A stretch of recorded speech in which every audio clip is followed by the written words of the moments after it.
Hey, what's up mga kaballers? Maligayang pagbabalik sa aking channel. Halina't pag-usapan natin ang balitang may tutulong na sa Warriors. Bagong superstar nga ba kilalanin? At ang balitang GSW front office gumagalaw na. Tara na't pag-usapan natin yan dito sa Basketball Hotshot.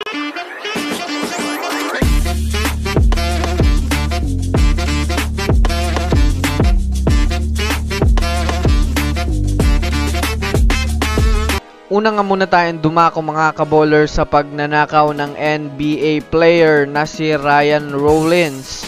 Well, kahapon lang nga po mga kaballers nang ibinalitang arestado nga daw itong si Ryan Rollins sa salang pagnanakaw ng 7 beses sa mga grocery store. Base nga po mga kaballers sa inilabas na impormasyon, nakita ngang kumukuha nga ito mga kaballers ng mga sabong panligo, mga groceries at may mga kasama pang kandila. Well, malamang sa malamang mga kaballers, napapaisip kayo kung bakit nakakagawa siya ng ganitong masamang gawain dahil malaki-laki naman nga po ang sinasahod nito mga kaballers sa NBA na pumapatak sa $1.7 million kahit hindi na nga siya makalaro dito sa Wizards sa iniwave na nga siya.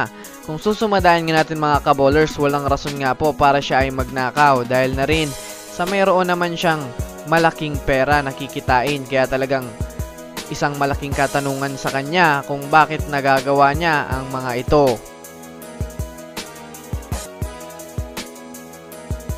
Samantala, dumako naman tayo mga kaballers sa may tutulong na nga daw sa Golden State Warriors.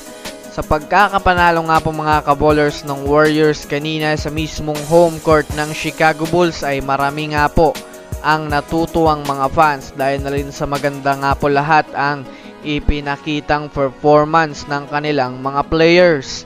Pinangunahan nga ito mga kaballers ni Klay Thompson matapos magtala ng 30 points. Sinundan naman ito mga kaballers ni Stephen Curry sa pagtatala ng 27 points. Well, bukod nga dyan mga kaballers ay maraming mga fans ang nabilib dahil na rin sa may tumutulong na nga daw sa Splash Brothers. Nakapagtala nga mga kaballers si Jonathan Kuminga ng 24 points habang si Andrew Wiggins naman ay nakapagtala ng 17 points na masasabi nating malaking tulong talaga ito sa kanilang opensa. Sa parte naman nga po ng kanilang front office ay gumagalaw na nga ito mga kaballers sa pagkuha kay DeJounte Murray na kasalukuyang available ngayon sa trade market na pinag-aagawan naman ng mga teams. Yes mga kaballers, talagang interesado nga ang kanilang front office na makuha ang batang player na ito, kaya abang-abang na lang tayo sa magiging balita patungkol dito. So yun lamang mga kaballers, yun lang ang ating pag-uusapan sa ngayon. Pindutin ang subscribe and hit nyo na rin ang notification bell para sa mga susunod na updates sa mundo ng basketball. Again, this is Basketball Hotshots. Thanks for watching.